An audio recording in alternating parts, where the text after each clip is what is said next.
What is good, everybody? What is good? What is good?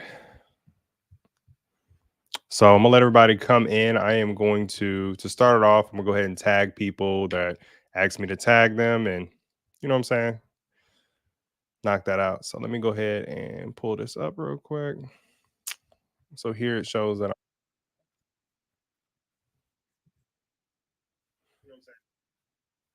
Here we go. All right. So I am. I went ahead and added everybody. So you guys should be in. As you guys come in, please let me know where you guys are listening from. I am here in Florida. So if you guys don't know, that's where I'm streaming live from right now. And today, what we're going to talk about is we're going to talk about starting a business. We're going to talk about the small business statistics right now. And we're also going to talk about just building a website for your business and, a couple other things. Obviously, if you guys were on my last live, which was a couple weeks ago, I told you that I am inviting you guys to come on stage and us to talk. So if you have a business or if you have an idea or something like that you're trying to talk through and you're brave enough to come on stage, come on stage. Let's chop it up. Let's talk about it. And I'll give you my insight, based on my experience. All right. So let me see here. All right. Cool, cool, cool. Yeah, it looks like. All right, bet. So I went ahead and added everybody. So, like I said, if you guys are watching right now, please let me know where you're listening from. And yeah, just comment. Let me know if you guys can hear me well before I get into the whole thing. If you guys can hear me, if you could see me well, that'd be very much appreciated. All right, I'm gonna give it about another 30 seconds, and then I'm just gonna get into it. All right, so the first thing we're gonna start on is small business statistics. So if you're new to it and you haven't actually looked up a lot of different things when it comes to small businesses and you're not sure where to start, I want to kind of give you the stats behind small businesses right now. So, and I'll definitely cite the source that I found it from and give you guys the insight. Hold on one second.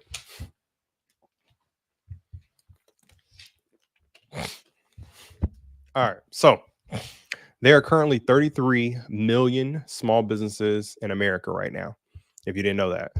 Small businesses account for 64% of the new jobs annually, and every year they create about 1.5 million jobs in the United States alone. So, just those two stats alone kind of blew me away because I had no idea that there were 33 million small businesses in America alone, and that they account for that many jobs. So, a lot of the laws that are being passed are just, I guess, for me personally, I always think of like business, and I never thought about the fact that there were so many small businesses and that actually, give employment to people. And I don't think a lot of people think about that. So, 99% of businesses in the United States are small businesses. So, 99.9% are small businesses, which means that they have 250 fewer employees. So, that was crazy to me because I guess I think about like the Walmarts, the Amazons, the Costco's, like all those big businesses or whatever, right? But 99.9% of businesses, small businesses or whatever, or businesses are small businesses, which is crazy to me. So that was one of the things that kind of caught me off guard. I didn't know that. I didn't know if you guys already were on top of that, but for me, I was like, yo, that's crazy. That's a stat right there. I didn't know. 60% of people start businesses because they want to be their own boss, and 50% of small businesses fail within the first 5 years. Now, I've heard that stat before, and it kind of changes based off of like, okay, let's see, how long does they last for the first year, the second year? So percentage kind of changes, but over the course of 5 years, most businesses, 50% of businesses fail. Uh, Over 65% of small businesses are profitable. 64% of small businesses start their businesses with $10,000 or less. And then globally, 90% of all companies are small businesses, and they account for 50% of jobs. There are more than 400 million small businesses in the world. So I'm reading off these stats. And when I researched it earlier, I was like, man, like that is just crazy to me to think that small businesses account for so many jobs. And I don't think people think about it like that. They're all thinking like, oh yeah, Walmart's, Costco's, but the small business owners, the people that are actually employing the majority of the people. So I thought that was kind of insane. If we look up, and this is the part I want to go to. So I'm giving you these stats because what I want to talk about next is just if you have a business idea, starting your business idea. So you guys can let me know in the chat if you do have a business idea you want to talk about or you want to chat about. We could definitely do that too. But that's the reason why I'm kind of setting it up with the stats of what small businesses actually doing here in the United States currently. Like I said, if you guys just tuned in, it's 33 million small businesses in the United States alone. Um, and yeah, and 65% of them are profitable. And this is something I thought was really interesting because social media will have you thinking that every person who owns a business is a millionaire, but 9% of the small business owners here in America make over 1 million a year.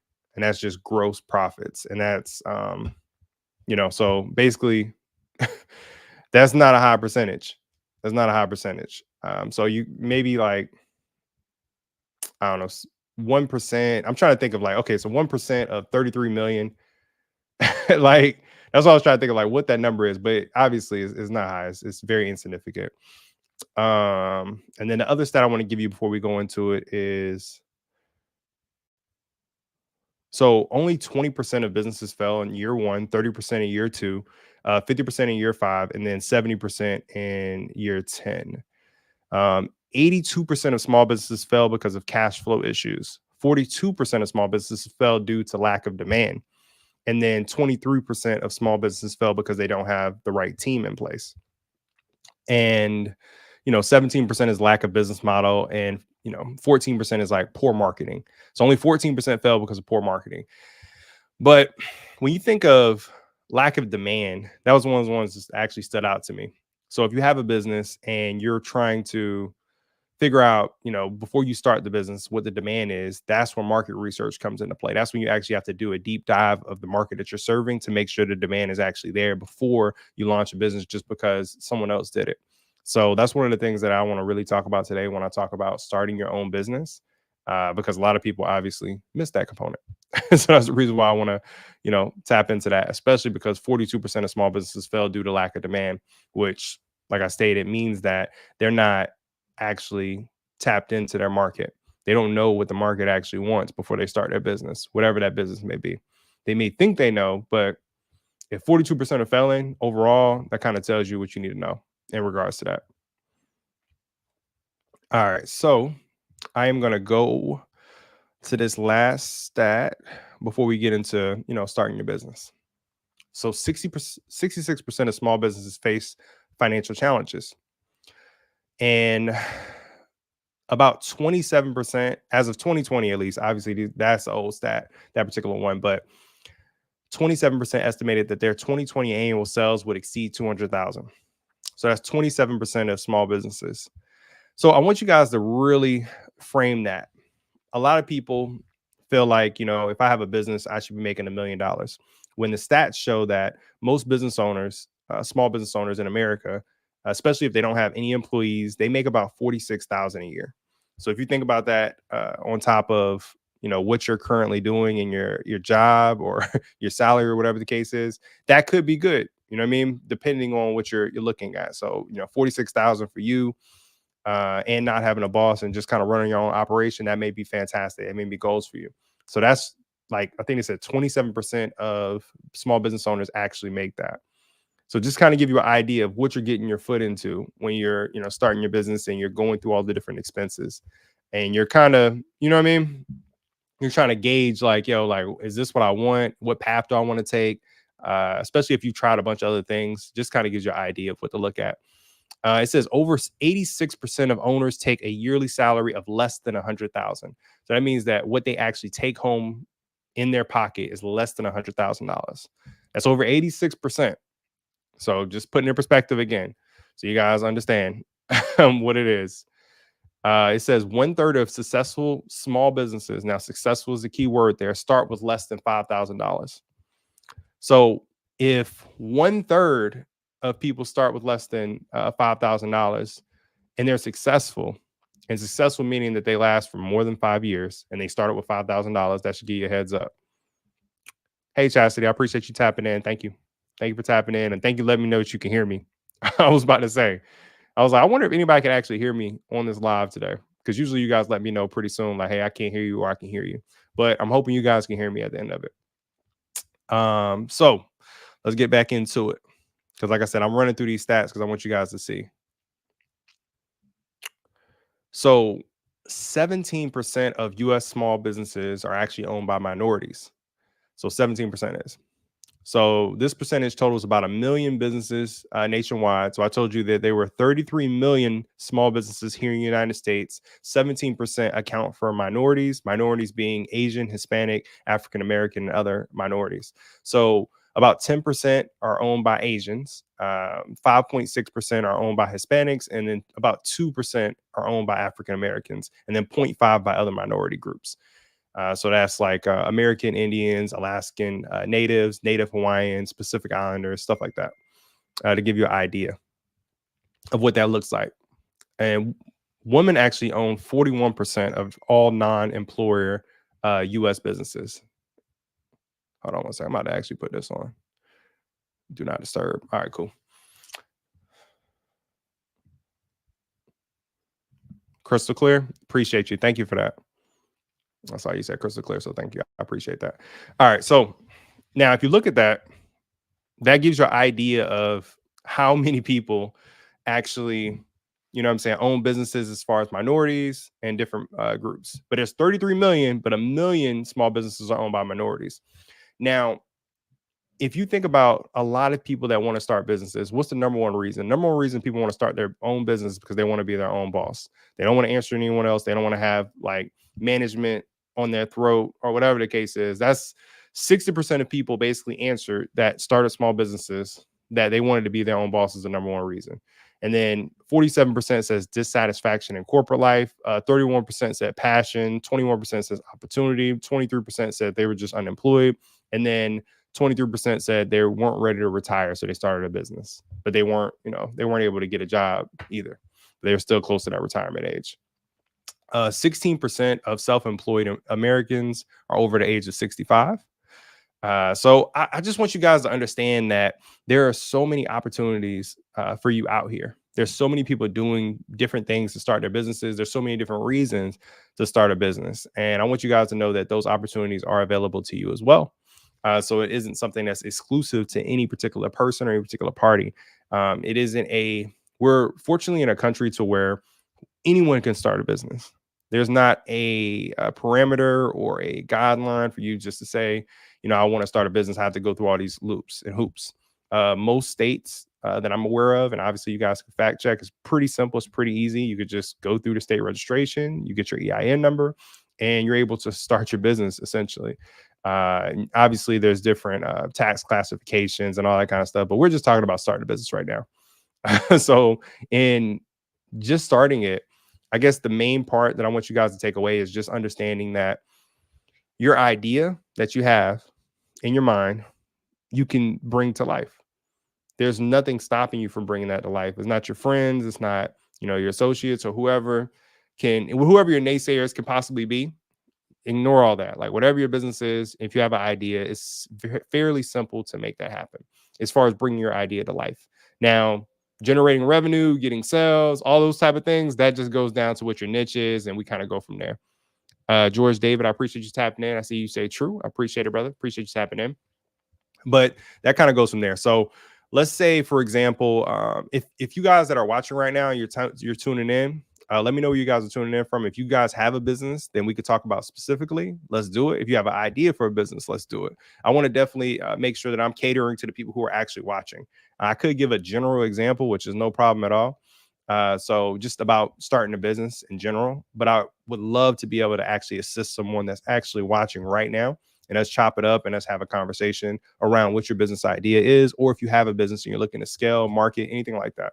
It's more beneficial, I feel like, to the people who are actually tapped in watching, as opposed to me just, giving a general example or something, if that makes sense.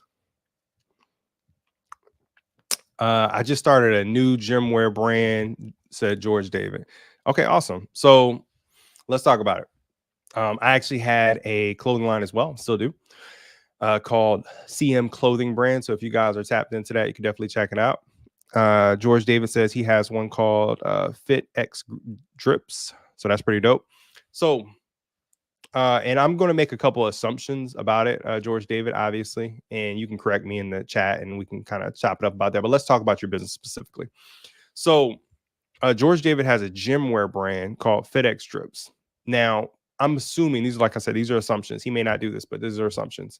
When he started his brand, he researched the marketplace. He understood that there were certain designs, certain inspirations that weren't out there that he had himself that he wanted to put into there, whether that was the fit of the clothing or if it was the sizing of the clothing or if it was just more so of the material. He was like, hey, this material isn't out here. When I'm working out, I love to have something that fits like this. I love to have material that feels like this. So when you're going into a marketing, you're doing your market research and you understand what you're liking, market research means that you're asking other people these questions as well. So although you have these feelings, when you go up to other people, let's say you get a sample of the clothing or whatever the case is, right? And you go up to other people in the gym and you just simply ask them. And I'm using this as an example because obviously this is the example we're going with. But you go up to different people in the gym and you're like, hey, how do you like this material? Is this something you will wear? Do you prefer like spandex material? Do you prefer nylon? Do you prefer cotton when you're working out? You're basically getting a census. You're doing market research. You ask your Facebook friends. You ask anyone you can get your hands on. You want to take that time and do as much research as possible to make sure there's demand for what you're trying to sell. You're not just coming out with a company. You're not just coming out with a product. And I'm sure, George David did this. So I'm just giving you an idea of like how we build, right? So now after you do your market research and you understand, okay, this is what the market is wanting right now, and they're not receiving it from these other companies, or even if they are receiving, they're not receiving it to the full capacity. So when I did market research one time on Fit, I noticed that before, this is a while back, obviously, there wasn't enough pockets in like leggings or there weren't enough pockets inside of like shorts and stuff like that. And now that's a thing. But before that wasn't a thing. And it was like, I just want somewhere to put like my phone and stuff like that. So that was market research. I understood like, okay, this is what I need to come out with to fulfill this, and I need to be a certain material. And then when women squat, they want to make sure that it doesn't go down. It stays at a certain level, obviously. You don't want their crack showing or anything like that. You want to make sure that everything is good. So that's one of the things that I didn't know, I wouldn't have been aware of had I not done market research, because I don't have that problem. It's not something I worry about. But if I'm going to be selling women's clothing, then that's something that I should be knowledgeable on. I should understand what those needs are and what they're looking at. So that comes down to market research. So if you're doing a fitness brand, then you understand from your market research what's needed. And then from there, what you'll do is you'll go to your manufacturer and you'll get samples and you'll say, okay, I want to get these samples. Now that I have these samples and I have physical items that I can actually put on, I can try, then you make sure all your measurements are, precise. Then you go and, you source it through different ones and you figure out what manufacturer is going to give you the best deal, the best quality. And, you keep everything on an Excel spreadsheet, make sure everything is top notch. And then you go out and, I would recommend doing people like vendors events and stuff like that. So where you can actually get in front of people, not just depending on people to order online, like actually getting in front of people, letting people feel the material, being able to tell your story. So that's one of the most important things when it comes to, obviously a fitness line or just any business. Like what separates you from everyone else? Like what's your mission statement? What do you have going on? What are you trying to accomplish? So George David, you can definitely add in any commentary that you like on your business specifically. And I hope you guys check out his stuff too. Absolutely. Because, he volunteered his business that, for us to talk about today. So I think that's dope. But yeah, he said, yes, sir, at market research for sure. And that's what I was saying. Like most people don't really take the time to do the market research on their idea. So if you have an idea and like, hey, this is a dope idea, I want to do cups, like bedazzled cups or something like that. And I feel like this is a great idea. I think people are going to like it because you like it, but you haven't done the market research. And then when you come out with the product, you spend all the money, you come out with the product, you don't get the sales. And then you're like, man, this idea didn't take off. I didn't make the money I wanted to make. But it comes back down to the fact that you haven't done the market research to it. So like I was telling you with the stats earlier, that 47% of businesses fail based off of not having a demand for their product, which means that they never did the market research to know that the demand was there. You should always know the demand is there for your business before you actually launch your business. You can't just throw something out there and just hope that, it'll stick.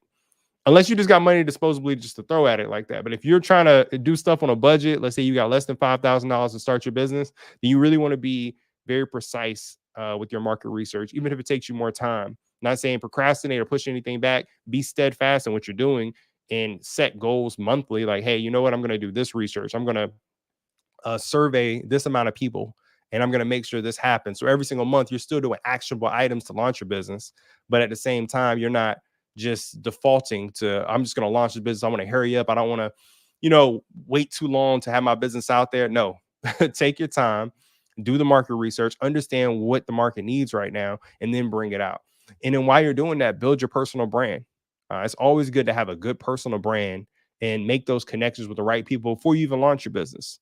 That way, you're already in certain pockets. So then when you do bring out something, you have people who can just automatically support what you have going on because you've already built that personal brand up. So you can still use that time to do that.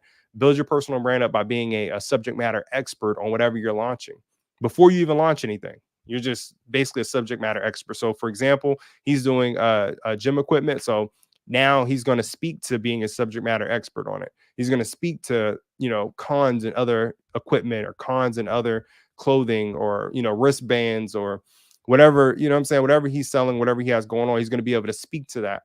He's going to make videos around it before he even launches his product, basically just pushing out the fact that, hey, I am the subject matter expert on it. So now he's building his reputation around this.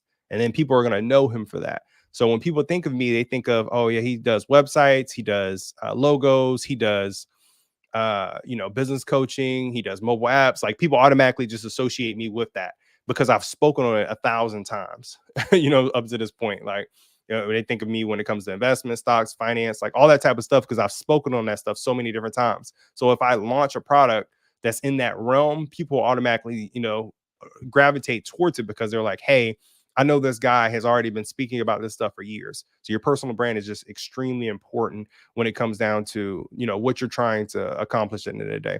So even if you don't launch your business immediately, just work on that. Work on crafting that personal brand and speaking to the audience that you need to speak to or cultivating that audience. And don't be afraid to get out there and just talk about whatever you're interested in and get around like-minded people when it comes to that as well.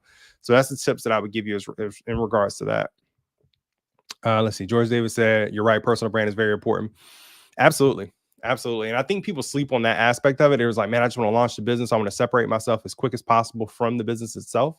But as a small business starting out, you propel yourself by having that personal brand behind it. So, if person, I don't know, B decides they want to open up a honey stand and they want to open up a honey business or whatever the case is, being a subject matter expert, being likable in those things initially is going to take you so much further because people are going to associate you with bees. They're going to think that you know everything about bees.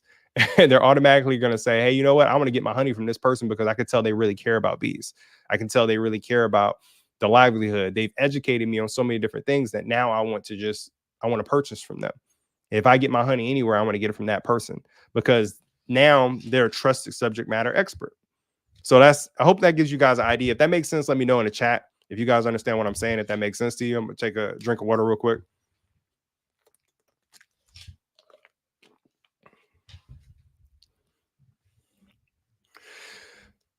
All right. So if you guys got that, definitely let me know in the chat. I appreciate it. We're going to get to, now I'm going to just break down the aspect of, because I kind of gave you guys an overview of how that is.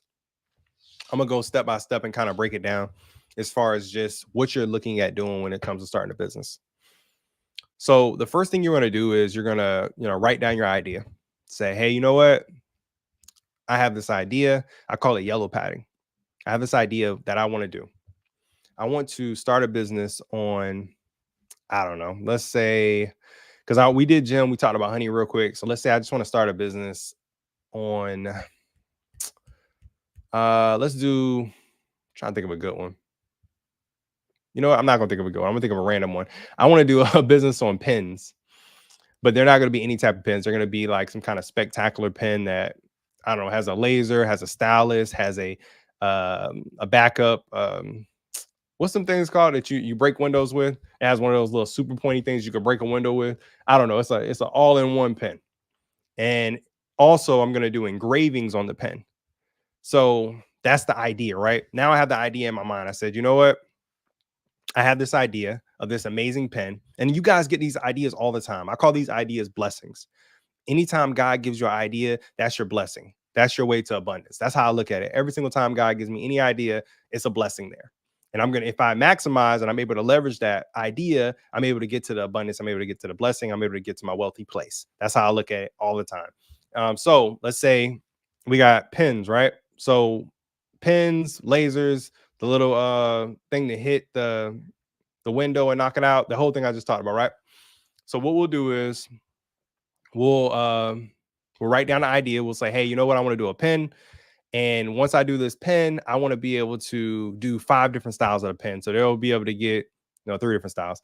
They'll be able to get black, they'll be able to get silver, and they'll be able to get a pearl white. Now I'm gonna come up with names for each of them. So okay, the black is gonna be called like charcoal, the white is going to be called pearl white, and then the silver is going to be called. But all we're doing right now is brainstorming. So I'm just giving you a look into like how you brainstorm, how you take that idea in your mind and start like writing it down, yellow padding, like I called it. So you start writing it down. You take it from the big bubble. The big bubble will be the idea, right? The big idea is I want to do a extravagant pen and I want to sell it out to people. Then the next idea from that will be, all right, now that I have this pen idea, what variations of the pen do I want to have? All right, now I pick 3 colorways for the pen. All right, what's going to separate my pen that I'm trying to sell from someone else's pen? So I'm going to say engravings. I'm going to say it has the little thing that breaks the window, plus it has like a laser, plus it has what was the other thing I said? Oh, plus it has a stylus. And then also we sell the ink cartridges to easily, replace it. So instead of you having to get a new pen, we just sell it to you directly, and you just put it directly into your pen. You never have to go buy another pen. You'll be able to use that same exact pen with the engraving every single time. So now I have a reoccurring service with it. This may already be out there. This is just stuff just popping in my head as I'm talking to you guys. So somebody just tapped in. Support for your page and movement, brother. Keep going. I appreciate you, man. Thank you for tapping in. It didn't show the name, but I do appreciate you tapping in, man. So now I'm brainstorming. I'm like, all right, I got these variations. I found out what the benefits of my pen are. And from now, I'm like, okay, well, how do I get this pen? So now it goes down to, let me find manufacturers who can actually, make this pen, because I'm not going to physically do it myself, because that would make no sense. For me, at least. I know some people do things by hand, but when you do everything by hand, that gets excruciating tired. And I definitely don't recommend that when it comes to building your business up and scaling it long term. I always say, think about the end at the beginning. So, after your business is built and you have like 1,000 people coming to you every single day and you're making millions of dollars, you're not going to be doing that. So how can I go ahead and create a system ahead of time to where I can scale? So now I'm saying, okay, I'm trying to do the pens. I'm looking for manufacturers. Now I'm looking for manufacturers. And this is the part of the yellow padding process I was talking about. So we're writing everything down. We're writing all the manufacturers down. We've reached out to people. We're putting the numbers down. And then from that point, we do the market research, because now this is our idea. You have your whole idea down. You go back to the market research that we were talking about earlier. You go ask people, hey, would you be interested in a product like this? How much would you pay for a product like this? And you know what your numbers are, because you've already talked to different manufacturers. You understand how it is. So you're like, okay, it's going to cost me, I don't know, let's say $1 per pen, and I need to sell these for, $5 to, make 400%, on top of whatever I'm selling it, right? And I'm gonna sell the ink replacements for, I don't know, 40 cents or something, or $1. Nothing is less than $1, it seems like. So let's just say $1. And you have all these ideas down. So you're going around, you're asking different people. This is the market research aspect of it. You're like, hey, I want to know how much you'd pay for something like this. So the pen I just described, comment below and let me know how much you guys will pay for a pen. This is market research, right? I'm definitely not doing this, but if you guys, this is basically me doing market research. Like, hey, how much would you pay for that pen? If the pen I just described. And as you guys comment, essentially what I would do, let's say I made a post like this or whatever, asking you, hey, how much you pay for this pen? I would write it down and I would say, okay, this is the average price people are willing to pay for this pen. So this is the demand for it, technically, quote unquote. And then I go around and I say, hey, what type of pens are you guys using currently? Do you guys always have a pen?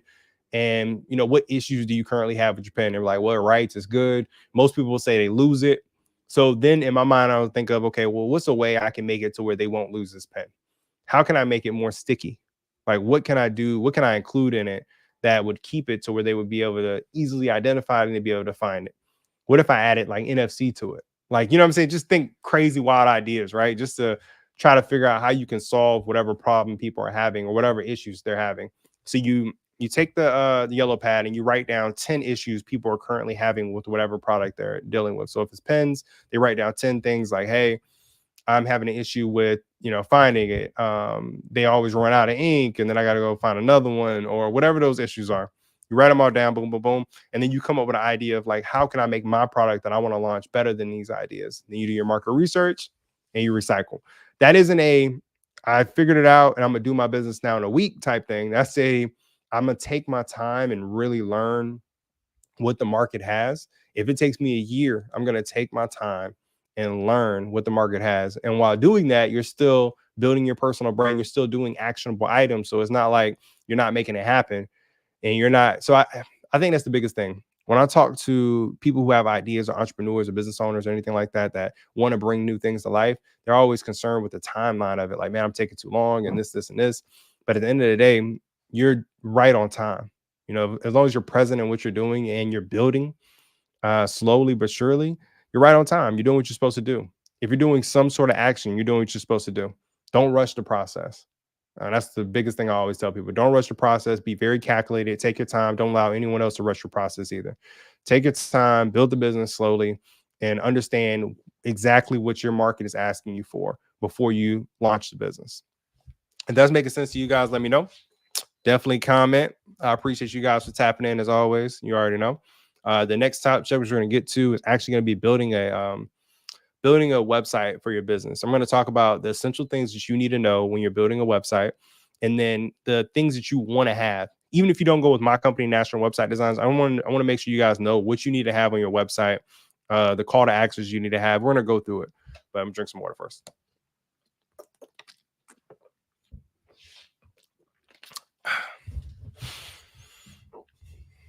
All right. So if you guys have any questions about, starting a business or anything like that, make sure to comment.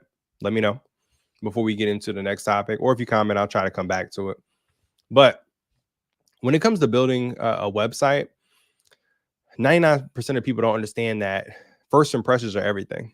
So whenever someone loads up your page, and about 70% of your traffic is going to come from mobile. So that first section, they call it the hero section. Your hero section is the most important part of your website because that's going to make people stay, and they call it stick, basically stick and then roll, down the rest of the page. If that hero section isn't eye-catching, doesn't have a statement sentence there to capture their eye, isn't, what they're trying to look for, then you're not going to get that client and you're going to get a bounce rate that's higher. But that hero section is what keeps people there. So whenever you go to a website, and you can do this on your free time or whatever, you go to a website and you'll see that they'll have a banner most of the times. They'll have a button.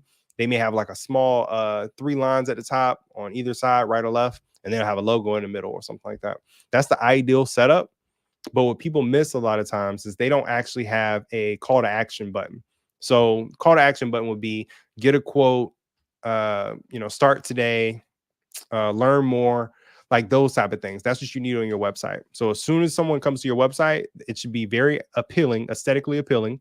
It shouldn't look like it's like elementary.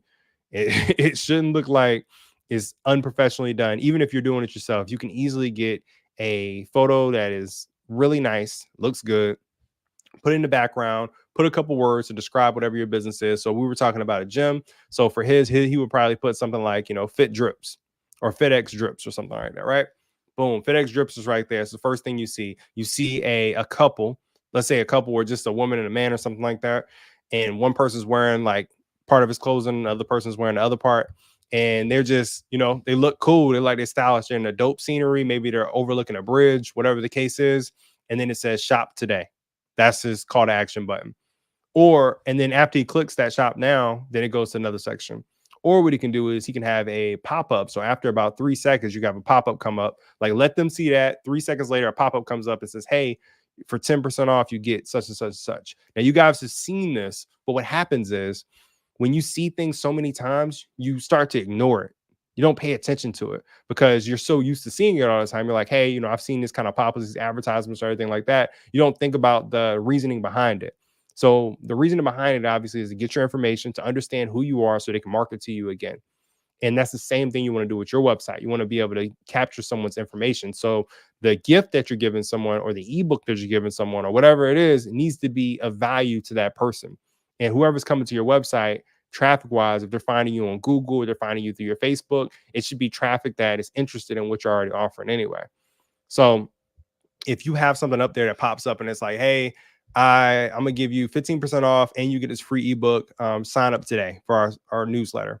So that person types in their email, they sign up. Now you're, texting them. Even if they don't buy anything, you're sending them newsletters all the time. You already know they're interested in whatever product you have going on because of, unless they're me, because what I did when I first got started was I would sign up for everybody's thing, everyone's funnel, everything, because I knew that I would be able to get more insight and information. So instead of signing up for people's courses, all these little courses that people were offering at the time, I would literally just sign up for their newsletters. And then, so I could understand their funnel flow and their sales funnel flow. And I say, okay, this is how they're doing it.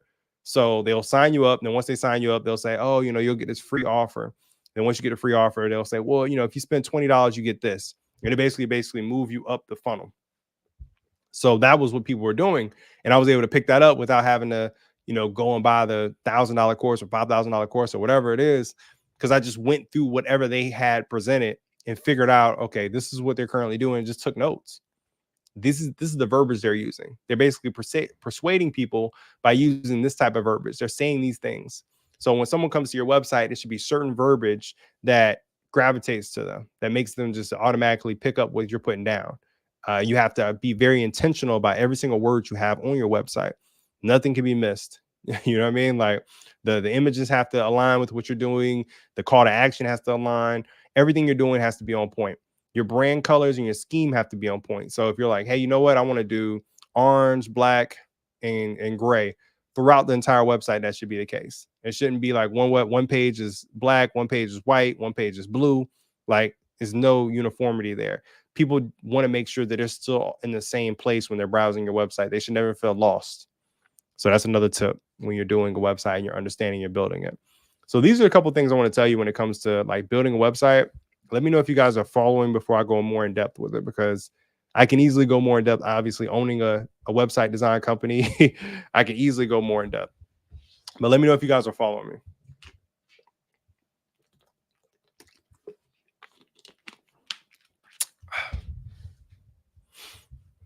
All right, cool. So I guess you guys are tapped in. I appreciate that. So when you're building your website, like I said, you want to have the hero section, which is the banner, the call to action, and the number. After that, you want to have about 5 sections. The second section normally is about you, that sort of information. The third section usually is a service section. So basically you go over the different services you offer. The fourth section is normally like a testimonial type part. So you'll go through and say, hey, these are testimonials from previous clients. And then last section is like a contact us. That's just on the homepage. So somebody can easily scroll from the top to the bottom. They get an idea of what you have going on. You also want to have separate pages that they can go to. So if they want to go to the about page, if they want to go to the contact us page, all those pages can be separate as well. And then get more in-depth information on the sections that you're doing on the home page. It's going to be very short, concise. You're basically just hitting these points like, hey, for example, if you have a coaching service or whatever the case is, you're like, hey, this is the services we offer. We offer a platinum, a silver, and a gold plan, and they're this amount of money, and this is what's included in them, like on a high level. And if someone wants to learn more about it, they click the services page and they can go in and learn more in-depth stuff. But you also have the testimonials there, and you have the contact us there. So people are really able to tap into what you have going on. They understand it, and they're not just going away from the page, especially on mobile, because people are quick to click on something and disappear. So you want to make sure that you have that tapped in. All right, so let me go back. I'm actually going to show you an example here. We're going to do a screen share. Give you an idea of how this looks. All right, so this is on desktop, so it's going to look a little different than mobile, obviously, but I'm going to still give you guys an idea. All right, so if I do present, share screen, we're going to share this tab here. All right, cool. So let me know if you guys can see that. Pull it up here. All right, so we go national website designs. You see banner, We got the home, the services, blog, testimonials, showcasing excellence, contact us. We'll go down to a little bit about us, check out some work, request a quote. That's another thing. So each section, you want to make sure you have something that is like a call to action. So if they don't make it down to the next section, at least, you gave them an opportunity to collect the information. So request a quote, then you come down, you see the starter, the e-commerce, the services part that I was telling you guys about. Then you come down, you see some more services, so additional services, another request a quote. So that's 2 call to actions already. How does it work? Explains it. You see testimonials. So now you have all the 5-star reviews from Google clients, 86. Video testimonials. That's really good. If you can get video testimonials, it's essential. It helps people because they realize, okay, these are real people actually talking about it. It's not just like a fake review that someone typed up. So that's really good. See again, request a quote. Then I have FAQs. Then you come down and you see let's chat today. So that's basically the contact us section. And then the footer, obviously. But that gives you an idea of how that should look when it comes to yours. But as always, people, I appreciate you guys tapping in. If you guys have any questions, I'll stay on here for a couple minutes to answer any questions. But outside of that, man, I feel like I was able to go in and, you know what I'm saying, talk about what I wanted to talk about today.